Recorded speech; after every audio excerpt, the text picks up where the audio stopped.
placer tenerlos un día más aquí en el canal de Entendiendo la Fisiología y el día de hoy, a petición especial por un muy buen amigo mío, vamos a hacer una excepción en seguir el orden cronológico, ¿verdad? Que estamos hablando del módulo de endocrino en la clase pasada, pero en esta vamos a saltar a fisiología respiratoria por esta ocasión especial que le estoy mencionando.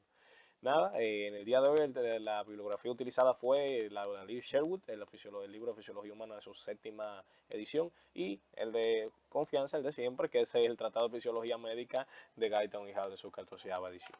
Sin más dilación, empecemos hablando de este importante sistema que es el que permite la función vital para, para el correcto funcionamiento del cuerpo, el mantenimiento de la homeostasis, que es la respiración, que es el proceso por el cual intercambiamos dióxido de carbono por oxígeno que inhalamos a través del aire de la atmósfera.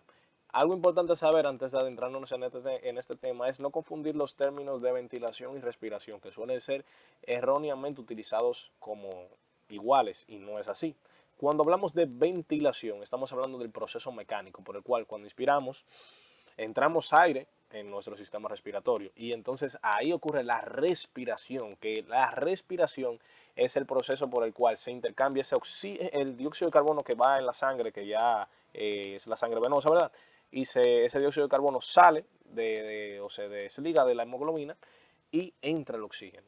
Esa es la respiración. No confundir estos términos porque puede generar errores a la hora de, por ejemplo, si se están examinando o están realizando alguna exposición o cosas por el estilo, ¿verdad? Hay que saber el correcto uso de estos términos para no irnos a confundir.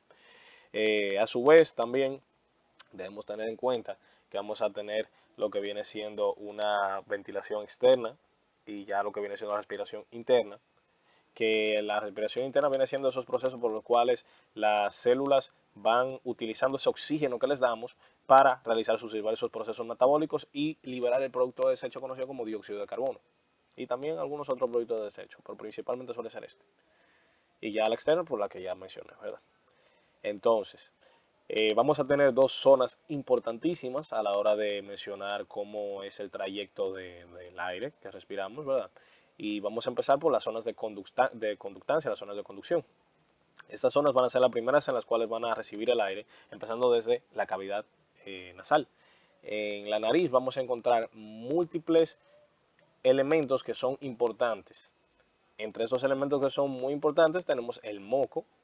También a su vez tenemos esos pelos, que son esas vibrisas que tenemos en la nariz, que tienen una función, aunque muchos se la quitan, pero tiene una función bastante importante, porque todos esos obstáculos, porque esta es la función que hacen, son obstáculos para partículas que vamos o podríamos inhalar a través del aire. Esto frenan estas partículas y nos permiten que lleguen hacia las vías aéreas superiores.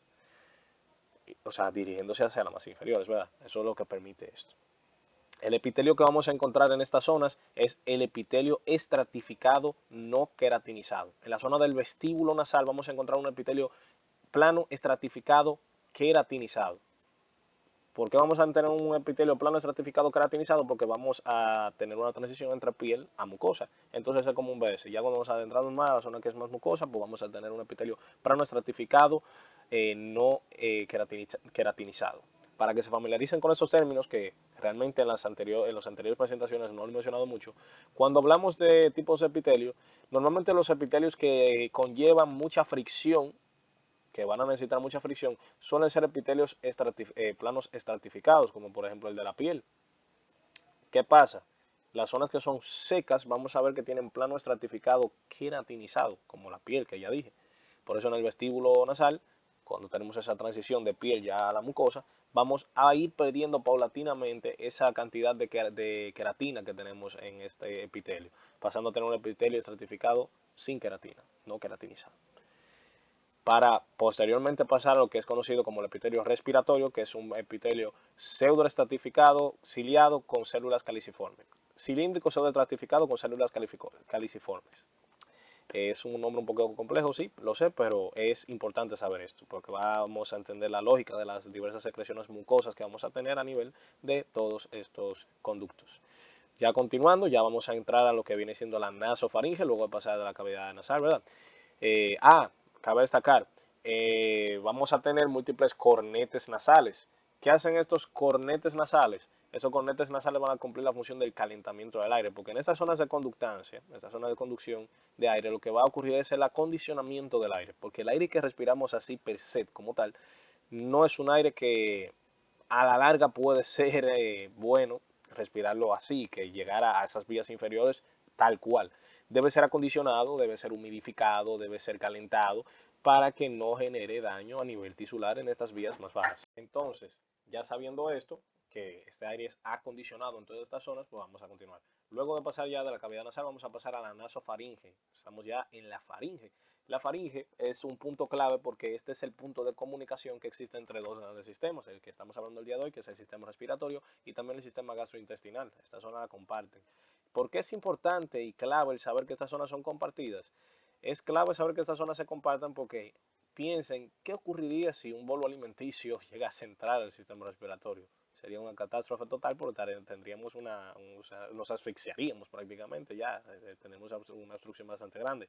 Por eso hay diversos reflejos de manera autónoma que ocurren, ¿verdad? Involuntariamente, que cuando deglutimos, la epiglotis y las cuerdas vocales también, en la glotis, las cuerdas vocales, se cierran abruptamente, permitiendo así que el bolo alimenticio, en vez de seguir hacia la zona de la tráquea, ¿verdad? Que ahí iría el sistema respiratorio, baje hacia el esófago, que se encuentra normalmente cerrado, esperando a la llegada del bolo alimenticio, ¿verdad? Que el mismo bolo es que lo abre con una fuerza de cizallamiento y lo lleva hacia él. Pues bueno, ya sabiendo esa parte, en la zona ya vamos a pasar a la nosofaringe, ya la laringe propiamente dicha, que es la laringe, vamos a encontrar ya el órgano de la fonación. Básicamente aquí vamos a encontrar las cuerdas vocales, que son unos pliegues de músculo que se cierran y abren dependiendo de la necesidad. Normalmente si estamos respirando, estas se encuentran abiertas, ¿verdad? Para permitir el flujo de aire. Pero cuando estamos hablando, estas se cierran para permitir la fonación, el sonido. Por eso es que vemos que mientras hablamos no podemos respirar al mismo tiempo y tiene lógica porque estamos cerrando el conducto por el cual debe pasar el aire, por ende no debería por qué haber una conducción del aire hacia esta zona. Ya cuando se encuentra relajada, pues habla.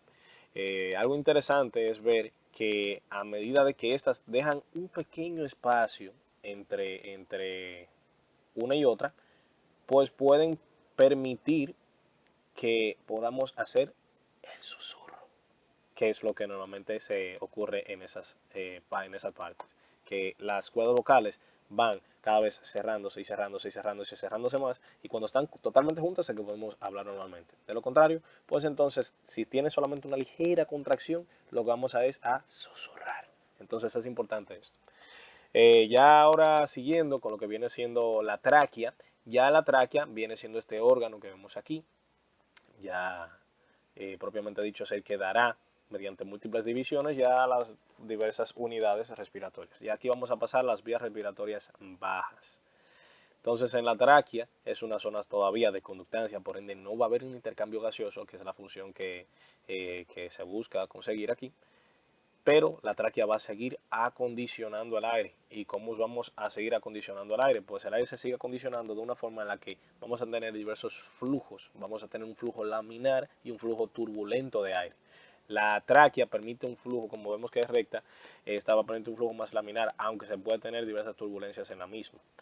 Y algo importante saber, que por eso mencioné y dije que es importante saber el tipo de epitelio que se encuentra en la tráquea, es que gracias a que tenemos un epitelio respiratorio, que es conocido como el cinílico ciliado pseudoestratificado con células caliciformes, cuando hablamos de células caliciformes, estas células caliciformes son productoras de moco, una secreción mucosa.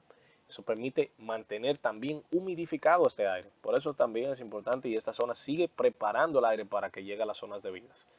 Por otra parte, estos cilios que les fui mencionando son importantes porque estos cilios son como pelitos que tiene la célula, que cada célula cilíndrica que conforma este epitelio va a poseer 200 cilios aproximadamente y cada uno de estos cilios va a barrer y específicamente va a barrer hacia arriba, va a barrer hacia dirección de la laringe.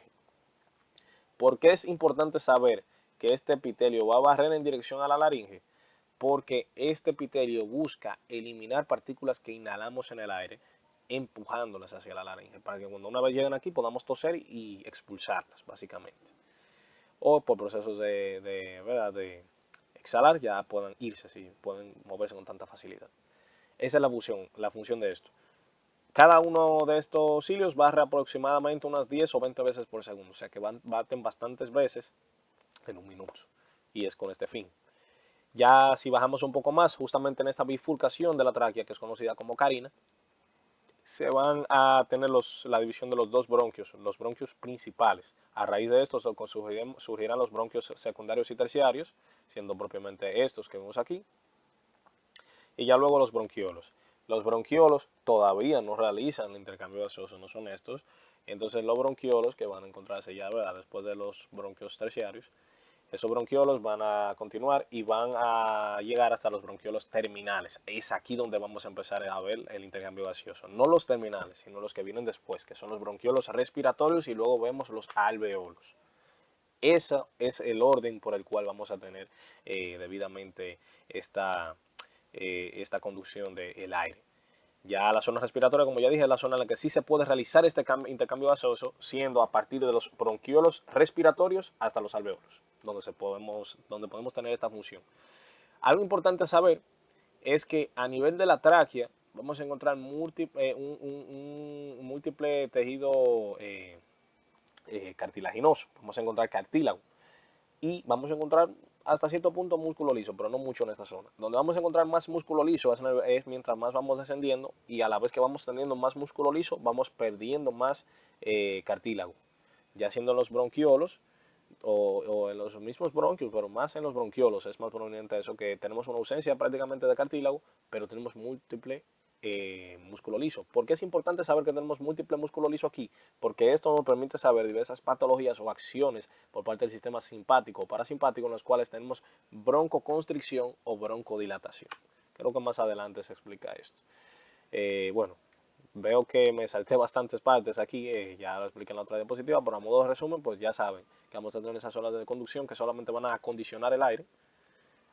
Y cabe destacar, la carina, así mismo como ven que tenemos los pulmones y tenemos la división de la carina, la misma carina tiene una función importante. Cuando ese aire que va con un flujo predominantemente laminar a nivel de la tráquea choca con la carina, eso hace que el aire tome un flujo más turbulento. ¿Por qué es importante que el aire tome un flujo más turbulento? Porque eso permite la correcta distribución a través de todo el árbol bronquial. Por eso es importante que adopte un flujo más turbulento en estas zonas, permitiendo que pueda llegar correctamente a todos los alveolos, que van a ser las unidades funcionales del pulmón propiamente dicho, lo que van a permitir ese intercambio gaseoso. Como ya dije, vamos a tener estas diversas zonas. No voy a volar ya realmente a esta parte, pero eso lo del músculo liso, quiero hacer mucho énfasis, porque ese músculo liso lo que va a permitir es que podamos tener broncodilatación, ayudando en múltiples trastornos, ¿verdad?, respiratorios, que podemos jugar con esos receptores beta adrenérgicos que van a generar esa broncodilatación, principalmente por estimulación del sistema simpático, ¿verdad?, que es lo que va a poder liberar estas catecolaminas como la noradrenalina y la adrenalina, que estimulan estos receptores, generando broncodilatación. Pero vamos a tener entonces otros contrarios, y ya sabiendo que el simpático es el que genera esa broncodilatación, podemos imaginaros que el otro actor de esta película, ¿verdad?, va a ser el sistema parasimpático, liberando entonces acetilcolina y otras sustancias o neurotransmisores propios de él, los cuales van a generar el efecto contrario, broncoconstricción. También vamos a tener múltiples sustancias pertenecientes más a la inmunidad que van a tener que ver mucho con esto, y de hecho es de los principales motivos por los cuales las reacciones anafilácticas, esas reacciones alérgicas graves, son graves y deben ser atendidas con mucha velocidad, ¿verdad? Porque la gran mayoría de estos pacientes suelen morir por asfixia, porque lo que pasa es que ocurre una inflamación, o lo correcto sería en esta zona una broncoconstricción, gracias a la acción de la histamina, que la histamina es común verla en reacciones inmunológicas y mucho más en alérgicas, ¿verdad?, que se libera una cantidad de histamina bastante grande. Entonces esa histamina se une a sus receptores H1 que se encuentran a nivel bronquial, y estos receptores H1 pues lo que van a desencadenar son diversas reacciones intracelulares, pero en esencia vamos a tener como un resultado neto una broncoconstricción. Como tenemos una broncoconstricción, eso equivale a que dejamos de respirar, para que, o sea, no podemos hacer intercambio gaseoso. Entonces eso es lo que va a ocurrir. Es muy importante saber eso. Ya pasando lo que viene siendo la zona respiratoria, en la zona respiratoria vamos a ver que está compuesta por los alveolos, ya lo mencioné, no voy a abarcar mucho en esto, pero algo interesante a ver es que tenemos una alta cantidad de alveolos y asimismo de los capilares que llegan a los mismos. Es precisamente esa interacción entre el capilar y el alveolo donde se podrá dar el proceso de hematemesis, este intercambio gaseoso, que muchas personas lo conocen así, que es la función por la cual respiramos, ¿verdad? Entonces, el área superficial que tienen estos alveolos es de unos bueno, tenemos unos 300 millones de alveolos, cada uno tiene un diámetro de 2 micrómetros, o sea que son bien pequeñitos, pero a pesar de que son bien pequeñitos, esta alta cantidad de alveolos que tenemos equivale a 75 metros cuadrados, por ende equivale al tamaño de una cancha de tenis prácticamente. Eh, a pesar de esto, de que tenemos múltiples alveolos, ¿verdad? Esto también tiene un porqué, tiene un sentido. Eso se debe a que los mismos alveolos, pues necesitamos todo esto para realizar un correcto procesamiento e intercambio gaseoso entre la sangre venosa, ¿verdad? Esa sangre que llega a través de las arterias pulmonares para poder ser oxigenada y salir a través de las venas pulmonares. ¿Por qué es importante esta alta cantidad de alveolos? Porque esta alta cantidad de alveolos permite que el intercambio gaseoso, en primer lugar, se pueda realizar de una forma rápida. Porque sí, el intercambio gaseoso se realiza incluso cuando la sangre va a empezar a atravesar el primer tercio del capilar, ya el intercambio gaseoso fue realizado. Esto se debe a diversas concentraciones de presiones, ¿verdad? Porque vamos a ver que precisamente ese intercambio gaseoso es posible gracias a esa diferencia en las presiones parciales de los gases a nivel alveolar y capilar en ese caso. En el caso de que estemos hablando de los alveolos, es importante conocer lo que es la ley de Haldane, que es la ley que nos va a hablar sobre cómo a nivel alveolar, cuando llega esa sangre llena de dióxido de carbono, por ende la presión de la parcial del dióxido de carbono en esa sangre es alta y tenemos alveolos que por la respiración tenemos altas presiones de oxígeno, la presión parcial de oxígeno alveolar es alta. ¿Qué ocurre aquí? Estos gases se van a mover a favor de su gradiente de presión, por ende van a ir de la zona con mayor presión a menor presión. Esos gases van a pasar entonces del oxígeno de los alveolos a la sangre y el dióxido de carbono de la sangre a los alveolos, permitiendo así el correcto proceso por el cual el dióxido de carbono llega a los alveolos y se elimina en el proceso de exhalar y el oxígeno entra a la sangre y es aprovechado. En momentos en los cuales los alveolos tienen algún contraalveolo, ¿verdad? Tiene baja presión parcial de oxígeno, lo que ocurre es que las mismas arteriolas que llevan ese flujo sanguíneo hacia los alveolos se contraen y redirigen el flujo sanguíneo hacia alveolos que tienen mayor presión parcial de oxígeno, por ende, alveolos que pueden realizar un intercambio gaseoso más óptimo. O sea que tenemos un control incluso hasta ese nivel microscópico para saber cuál va a ser la zona con mejor intercambio gaseoso. A su vez, como si esto no fuera suficiente, ¿verdad? Tenemos unos pequeños poros entre los alveolos que se conocen como poros de Kohn. Esos poros permiten el paso del aire, el flujo de aire entre alveolos, precisamente también para eso, para permitir un correcto funcionamiento en la hora que estamos hablando de la respiración, los procesos de respiración, este intercambio gaseoso, en momentos en los cuales algún que otro alveolo no esté realizando su función en, en el 100%, por así decirlo, ¿verdad? Esto puede perderse, esta función el intercambio de gases, por diversos problemas. Uno muy conocido viene siendo, por ejemplo, el enfisema pulmonar, que es cuando vamos teniendo esa pérdida de los alveolos y estos entonces van rompiéndose. Ahora vamos a continuar hablando del flujo sanguíneo pulmonar. El flujo sanguíneo pulmonar es igual al gasto cardíaco, unos 5.000 mililitros por minuto, básicamente. ¿Por qué es importante saber esto? Porque tiene lógica. El flujo sanguíneo pulmonar tiene que ser igual al gasto cardíaco porque el gasto cardíaco representa toda la sangre que llega al corazón. Y el corazón, a través de sus recámaras derechas, la aurícula derecha, permite el paso de la sangre hacia el ventrículo derecho y del ventrículo derecho va hacia las arterias pulmonares. Toda la sangre que va por ese lado derecho tiene que pasar primero por los pulmones para hacer una sangre oxigenada y luego hacia el lado izquierdo del corazón para luego ser bombeada al área sistémica, ¿verdad? Por ende, es igual al gasto cardíaco. Es importante saber esto y es de mucha relevancia. También es importante saber que vamos a tener diversas zonas pulmonares. Estas zonas pulmonares van a tener mucho que ver con lo que viene siendo el índice de ventilación-perfusión. Las zonas más altas de los pulmones van a ser las zonas 1. Estas zonas van a tener un predominio mayor en la ventilación. Por ende, vamos a tener que la presión alveolar va a ser superior a la presión del capilar. Vamos a tener un intercambio gaseoso un tanto deficiente en estados de reposo. La zona 2 es una zona que es intermitente. Esta zona vamos a ver un intercambio intermitente de gases, dado que las presiones entre el lado capilar y alveolar suelen ser variables dependiendo del contexto que estemos hablando.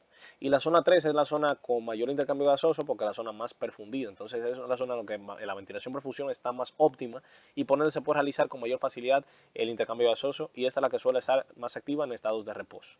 Pero si entramos en estados de ejercicio, pues se recluta la zona 2 y zona 1 para que realicen un intercambio gaseoso más óptimo. Tiene lógica que esto ocurra porque cuando estamos haciendo ejercicio tiende a subir lo que viene siendo esta presión hidrostática capilar, que es la presión que ejerce la sangre dentro del capilar. Por ende, las zonas 2 y zona 1, que se veían parcialmente o totalmente superadas por la presión alveolar, pues pueden superar y equilibrar estas presiones y hacer que se equiparen a la zona 3. Por eso es importante saber esto. Ahora vamos a hablar un poco sobre lo que son los volúmenes pulmonares, que son esos volúmenes de aire que vamos a manejar durante la respiración y expiración. Tenemos múltiples volúmenes y múltiples capacidades, que no son lo mismo. Las capacidades son un conjunto de volúmenes y los volúmenes son volúmenes, como ya dice propiamente, eh, únicos, o sea, son estos volúmenes bueno, para ponérselo sencillo, los volúmenes son únicos, exactos, son simplemente ese volumen. Las capacidades van a ser el conjunto de los volúmenes. Realmente no es más que esto. No debo ampliarlo más de ahí. Conocer que vamos a tener en primer lugar el volumen corriente, que es el volumen que vamos a manejar en cada respiración normal, una respiración de reposo. Vamos a tener el volumen de reserva inspiratorio, que es ese volumen que luego de que hacemos una respiración normal, es el volumen extra de aire que podemos inspirar hasta que llegamos ya a un límite. Este límite se alcanza gracias a que en los pulmones tenemos múltiples sensores de distensión y que ya dictan que, o sea, evitando que los pulmones se sobreinflen, pues cuando los pulmones tienen un nivel de distensibilidad alcanzado, ya no permiten que entres más aire. Inhiben que tú puedas seguir inspirando, con el fin de que no revientes esos pulmones literalmente por entrar de tanto aire. Entonces ahí automáticamente ocurre lo contrario y te mandan a expirar, básicamente. Por otro lado, tenemos el volumen de reserva expiratorio. Este es el volumen totalmente contrario al reserva inspiratorio. Es el volumen que podemos manejar luego de una expiración normal. Este suele ser unos 1200 mililitros. Y luego el volumen residual. Este volumen residual es característico porque es un volumen que no podemos tocar, porque los pulmones nunca llegan a vaciarse completamente hasta que tengan 0 mililitros de aire. No, tiene un volumen residual que es un volumen que siempre se mantiene ahí. Ahora hablando de las capacidades, vamos a tener lo que es la capacidad inspiratoria, que esa capacidad comprende el volumen corriente más el volumen de reserva inspiratorio, siendo unos 3.500 mililitros. El volumen, o conocido como, perdón, la capacidad vital es la que comprende el volumen corriente, el volumen de reserva inspiratorio y el volumen de reserva expiratorio. Sí, comprendiendo aproximadamente unos 4.800 mililitros, de 4.800 a 4.700 mililitros, ¿verdad? Es lo que comprende esta cantidad. Y finalmente tenemos la capacidad pulmonar total. Esta comprende todos los volúmenes. Esta viene siendo la suma de estos 4.800 mililitros que tenemos aquí, más 2.200, teniendo un total de 6.000 mililitros de aire. Suele ser la capacidad pulmonar total. Algo interesante a notar en esto es que este volumen residual no puede ser medido por métodos directos, los demás sí, pero este no, porque es un volumen que por más que podamos expirar y expirar, nunca lo vamos a alcanzar porque es un volumen que no se puede sacar. Entonces para eso existe lo que es el método de dilución de helio, en el cual sí se puede medir este volumen residual. Por eso es importante. Si quieren pueden investigar un poco más, no voy a abundar mucho con esto, esta partecita de los estudios, pero es la forma por la cual se puede medir este volumen residual. Bueno, aquí se explicaba básicamente todo eso que es de la capacidad, todo eso, pero voy a saltármelo un poco, ¿verdad? Bueno, aquí lo mencionaba. Cabe destacar que no lo mencioné al inicio del video. Estas diapositivas, perdón, no son las mías, no son las que suelo utilizar normalmente. Las revisé un poco por encima, pero grabé el video un poco rápido realmente. Pero para que sepan, no son las mías, por eso quizá me puedo ver un tanto perdido en que no sé qué es lo que sigue en la diapositiva. Realmente me lo estoy encontrando de sorpresa. Pues bueno, continuando con todo eso, vemos que este método, que es la dilución de helio, es lo que nos va a permitir saber esta capacidad residual funcional, sabiendo el volumen residual, ¿verdad? Ya que es el que no podemos medir por métodos directos. Ese procedimiento, el paciente va a inspirar una cantidad ya que se conoce de helio, ¿verdad? Como que se añadió en un espirómetro. Y si esta determinación se realiza después de la expiración del volumen corriente normal, el volumen pulmonar que se calcula es la capacidad residual funcional, que ahí va a estar incluido entonces este helio que fue inhalado. Y ahora continuando, vamos a hablar sobre lo que es el proceso de hematosis. Lo voy a explicar lo más simple posible, pero sin dejar detalles por mencionar, ¿verdad? El proceso de hematosis básicamente va a ser el proceso por el cual se intercambian estos gases, intercambiando el dióxido de carbono por el oxígeno, saliendo el dióxido de carbono de la sangre y entrando el oxígeno. Eso se da básicamente por lo que ya le mencioné. El dióxido de carbono va a ir a favor de su gradiente de presión y el oxígeno también. En el caso de los alveolos, este gradiente de presión favorece la entrada del oxígeno a la sangre y la salida del dióxido de carbono. A su vez, la misma hemoglobina, al unirse al oxígeno, se hace menos afín al dióxido de carbono, o sea que con más razón va a eliminarlo o va a cederlo y perder esa unión con él y cambiarla por la del oxígeno. Pero ¿qué pasa? En los tejidos ocurre lo contrario, por eso es importante saber algo que es la curva de disociación del oxígeno. En la curva de disociación del oxígeno, factores como acidosis o alcalosis van a favorecer o desfavorecer que el oxígeno se haga más afín o menos afín a la hemoglobina. En estados de acidosis, el oxígeno se va a hacer menos afín a la hemoglobina. ¿Qué ocurre en el extremo capilar ya de los tejidos? Como los tejidos ya por metabolismo desecharon o utilizaron el oxígeno y tuvieron como desecho el dióxido de carbono, eso genera que se tenga un ambiente más ácido. Este ambiente que es más ácido, entonces va a favorecer que el dióxido de carbono que está en los tejidos pase a favor de sus gradientes de presiones, ¿verdad? Porque en el caso de los tejidos es lo contrario, vamos a tener baja presión de oxígeno, baja presión parcial de oxígeno y alta presión parcial de dióxido de carbono, y la sangre arterial viene con su sangre alta en la presión parcial de oxígeno y baja en la de dióxido de carbono, o sea, vamos a tener lo contrario al alveolo. Entonces aquí vamos a tener ese intercambio y se entrega ese oxígeno a los tejidos para que pueda ser utilizado y ese dióxido de carbono es recogido por la sangre para pasar a ser sangre venosa, la cual pasa a través de los múltiples sistemas de venas, ¿verdad? Y desemboca a través de las capas superior e inferior en la aurícula derecha, obviamente. Entonces, es importante saber este sistema de presiones porque es a favor de esos sistemas de presiones y de efectos a favor de esa acidez o alcalosis que va a hacer que pueda darse estos intercambios gaseosos. El efecto Haldane ya lo explicamos y el efecto Bohr es ese otro que expliqué, ese que ocurre a nivel de los tejidos. Ahora hablando de lo que es el espacio muerto, el aire cuando esté pasando a través de los diversos tubos, ya sea de conductancia, las porciones ya que son de intercambio gaseoso, lo que va a ocurrir es que el aire va a pasar por zonas que no va a ser utilizado. Estas zonas en las que el aire no le da tiempo ni siquiera llegar a la zona donde se puede realizar el intercambio gaseoso se conoce como el espacio muerto anatómico, donde este aire, que suele ser 500 mililitros, el volumen corriente, ¿verdad? De esos 500, 350 sí alcanzan las porciones que pueden hacer el intercambio gaseoso, pero 150 no. Estas 150 se van cuando expiramos. Por ende, realmente no estamos respirando 500 mililitros de aire, respiramos 350 normalmente. Es utilizado 350 para ese intercambio gaseoso. ¿Qué pasa? Luego tenemos lo que es el espacio muerto alveolar. Este espacio muerto alveolar es el espacio en el cual estamos en una zona en la que sí se puede realizar intercambio gaseoso, pero no se está realizando. Esto fisiológicamente hablando es un espacio en el cual no se representa mucho volumen de aire, por ende suele ser cercano a cero y no se toma en cuenta.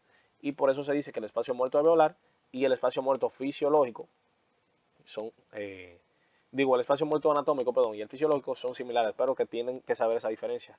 El espacio muerto anatómico es básicamente ese espacio muerto en el cual no se puede realizar intercambio gaseoso porque esas estructuras no lo hacen directamente. El muerto alveolar sí se debería hacer intercambio gaseoso, pero no se está haciendo. Y el espacio muerto fisiológico es la suma de estos dos espacios. Pero como ya dije que el alveolar es prácticamente cero, el fisiológico se equipara al espacio muerto anatómico en cuanto a volúmenes, pero no en cuanto a definición. Es importante saber esto. Por otra parte, vamos a ver el concepto de lo que es la tensión superficial. La tensión superficial en la ley de Laplace Es muy importante porque eso es lo que va a explicar cómo los alveolos se están manteniendo abiertos. ¿Por qué los alveolos se mantienen abiertos? La ley de Laplace explica básicamente eso, que es que la ley de Laplace cabe destacar que se aplica a varias estructuras del cuerpo, no solo a los alveolos. En donde se explica que a mayor radio de diámetro de una cavidad, que sea hueca, a mayor radio que ésta tenga, pues si hay mayor radio, la presión de colapso, que es esta P, va a ser más baja. Si el radio es menor, va a ser una presión más alta. ¿Y a qué se debe esto? Y aplicándolo ya directamente a los alveolos. Los alveolos están recubiertos de agua, una sustancia acuosa. Si ustedes se han fijado, que claro que sí, cuando llueve, la lluvia cae en gotas de agua, no cae dispersa así, cae en gotitas de agua. Estas gotitas de agua se logran formar gracias a lo que es la tensión superficial, que es ese tropismo, esa tendencia que tienen esas moléculas de agua a estar unas con otras juntas y juntarse unas con otras a formar esa gotita de agua. Por ejemplo, es común ver que en los cristales de los carros, cuando llueve, vemos que tenemos una gotita de agua que va bajando el cristal y esa se va uniendo con otra, y con otra, y con otra, y con otra, y forma una gota más grande cada vez. Eso es lo que ocurre aquí. ¿Qué pasa? Ustedes dirán, pues bueno, si tenemos esta agua recubriendo los alveolos deberían colapsar. Y es cierto, los alveolos tienen la tendencia a estar colapsando, pero ¿qué pasa? A nivel alveolar vamos a tener un epitelio que es de grosor de una sola célula, que de hecho es un epitelio tan, pero que tan fino que es una hoja de papel es 50 veces más gruesa que esto. Entonces, este epitelio va a estar compuesto por dos tipos de células, neumocitos tipo 1, células alveolares tipo 1, que van a componer aproximadamente el 90% de este epitelio, que va a ser el encargado del intercambio gaseoso dado a su gran permeabilidad, y los neumocitos tipo 2 o células alveolares tipo 2. Estas células son muy importantes porque van a permitir que esta tendencia a colapsarse de esos alveolos no ocurra. Son las células encargadas de la producción del surfactante, que creo que la siguiente diapositiva exacto lo explica. El surfactante viene siendo bueno, antes de que sepan eso por verdad, es común ver que el agua y el aceite no se mezclan. Entonces esa es la lógica que sigue el surfactante. El surfactante viene siendo un lípido, una combinación, ¿verdad?, de diversos lípidos e iones, los cuales impiden que la tensión superficial colapse estos alveolos, por ende reducen la tensión superficial. El surfactante normalmente se produce durante el octavo al séptimo mes de embarazo, pero suele ser alcanzar su pico en producción en el octavo mes de embarazo y ya incluso hasta en el noveno, ¿verdad? Suele ser aquí donde hay mayor producción de surfactante a nivel de gestación, ¿verdad? Ya cuando el bebé durante el embarazo eh, está desarrollándose, es en ese octavo mes de embarazo donde produce más surfactante. Por eso es común ver que los niños que nacen a 7 meses de edad, 7 meses de embarazo, ¿verdad? Lo que ocurre con ellos es que pueden sobrevivir, pero a fruto de cuidados intensivos en esos primeros momentos. Y pueden ser niños que desarrollen asma. No quiere decir que van a tener asma de por vida, se puede curar, pero van a probablemente tener este déficit, dado que el surfactante pulmonar se empieza a producir en este séptimo mes de gestación, pero no en cantidades suficientes, ¿verdad? Entonces, por eso no vamos a tener suficiente surfactante como para cubrir todas las superficies alveolares para reducir la tensión superficial suficiente. Por ende, vamos a tener múltiples colapsos alveolares. Este surfactante principalmente está compuesto por dipalmitoilfosfatidilcolina. Lo repito porque es un nombre un poco complejo. Dipalmitoilfosfatidilcolina.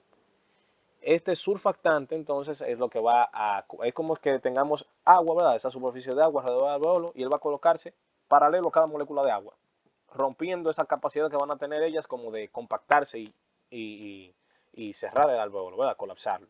Entonces es muy importante este surfactante, producido por los neumocitos tipo 2.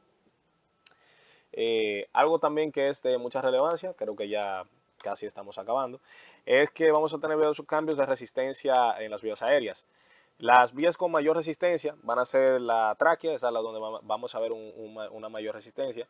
Y es importante saber que las zonas que también que vamos a tener ya una resistencia cada vez más inferior, va a ser las zonas ya que vamos disminuyendo, una resistencia cada vez menor y menor y menor a, al, al flujo del aire.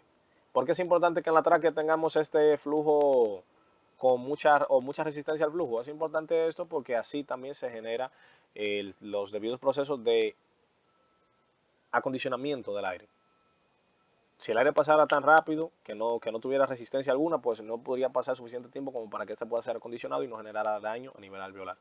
Otro dato importante que se me pasó a decir es que a nivel alveolar vamos a encontrar células muy características a nivel inmune, que son las células del polvo. Esas células van a encargarse que esas múltiples partículas que no logran ser eliminadas y llegan a estas vías bajas, estas células van a, bueno, fagocitar estas moléculas de polvo y desecharlas para así mantener esto limpio. Aquí podemos ver lo que es el ciclo respiratorio. No voy a hacer mucho énfasis en esto, pero es importante saber que este ciclo respiratorio se da gracias a cambios entre la presión intrapleural y la presión alveolar. Cuando la presión pleural aumenta, normalmente suele ser negativa, cabe destacar. Esta presión pleural suele ser negativa por el drenaje de los vasos linfáticos que se encuentran en esta zona. Esta presión negativa impide que los pulmones se colapsen. Estos pulmones entonces no se llegan a colapsar gracias a esta presión negativa que se tiene en esta cavidad torácica, ejercida por esos vasos linfáticos. Entonces esa presión pleural, cuando esta disminuye, que normalmente suele ser negativa, esta presión entonces disminuye más para permitir así que se distiendan más los pulmones, aumentamos entonces la posibilidad de que pueda entrar aire. Al mismo tiempo, eso mismo hace la presión alveolar. La presión alveolar normalmente es de 0, igual a la presión atmosférica, pero esta puede llevar la presión hasta menos 1 centímetros de agua, ¿verdad? Y aumentará más 1 centímetro de agua durante la expiración. En la inspiración, este menos 1 centímetro de agua entra medio litro de aire. Y en la expiración saca ese mismo medio litro de aire. Es muy importante saber eso. Y ahora hablando a nivel de múltiples estudios que son realizados para evaluar la capacidad o función pulmonar, está la espirometría, que es muy utilizada, la cual se hace lo que está representado en el esquema aquí, que el paciente se le pinza la nariz, se le pide que inhale y que exhale aire durante 6 segundos. Una espirometría normal, pues se puede evaluar dado a ver el gráfico que la misma saca. Esto puede evaluar diversas capacidades pulmonares y defectos y podremos detectar ya sea enfermedades obstructivas o restrictivas en los debidos pulmones.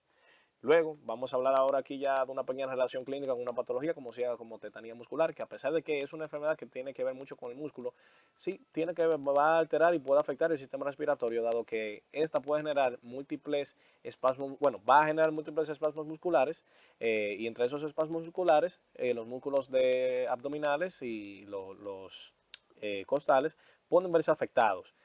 ¿Qué ocurriría con esto? Que esto puede generar dificultad respiratoria y por ende la muerte por asfixia, dado que puede haber un déficit en la capacidad de respirar del paciente. La hipocalcemia se genera como una complicación de esto. ¿Y qué puede generar la hipocalcemia? Que es lo que hace que sea letal para la persona con tétanos. Pues va a hacer que, o puede generar una laringoconstricción, laringoespasmos, en donde la laringe, ocurre lo que está en esta imagen, se cierra y ocluye la vía del aire. Entonces, ¿qué ocurre? La persona se puede morir por asfixia. Esto ocurre dado a esa hiperexcitabilidad que tiene esta terminación nerviosa de las fibras musculares. Básicamente que se está teniendo unas contracciones involuntarias de este músculo esquelético y por ende va a generar esta debida contracción y pérdida de la función o capacidad de controlar que cuando abrimos y cerramos la laringe, siendo este caso el de la hipocalcemia que se genera a raíz de esta enfermedad, lo que hace más letal estos casos. Bueno, gracias por sintonizar una vez más este canal y espero que lo hayan disfrutado y nos vemos en la próxima entrega.